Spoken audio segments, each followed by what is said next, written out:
Maiten Urruta Bizkaia naiz, Olatuko barnean dagoen Eskura Mobile Kooperatibako kidea. 5 pertsonak osatzen dugu gaur egun Eskura, eta gailu mugikorretarako aplikazioak egiten ditugu. Barne mailako kudeaketan teknologia burujabetzaren autua egin dugu, nun gure datuen esplotazioa ez den enpresa pribatuen eskuetan geratzen, beraien benefizio ekonomikorako. Besteak beste, Telegram barne komunikaziorako, Nesklau fitxategien kudeaketarako, edota azken aldian hain presente ditugun bideogaietarako jitsi erabiltzen dugu.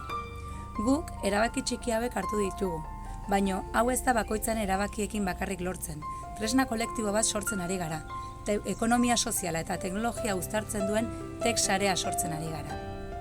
Ekonomia sozialera aldatzailean eta teknologia libreak sustatzen gabiltzan zenbait kooperatiba teknologikoen elkarlanetik sortu den sarea da TEX.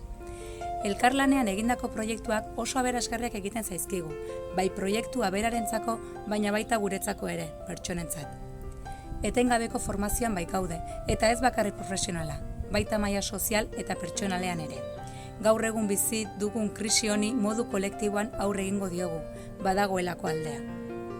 Gure gogoetak eta ezagutzak zabaldu nahi ditugu. Horretarako, erabateko garrantzia ematen diogu herriari, herritarrei, jendarteari ere. Teknologia libreak eta beraien erabilerak helarazi nahi dizkizuegu, gure ingurua bera ahalduntzeko. Eta bide horretan, zuek, etxetik bada ere, erabaki txiki horiek hartu ditzazkezue, telelanerako edota harremantzeko software librea lehenetsiz.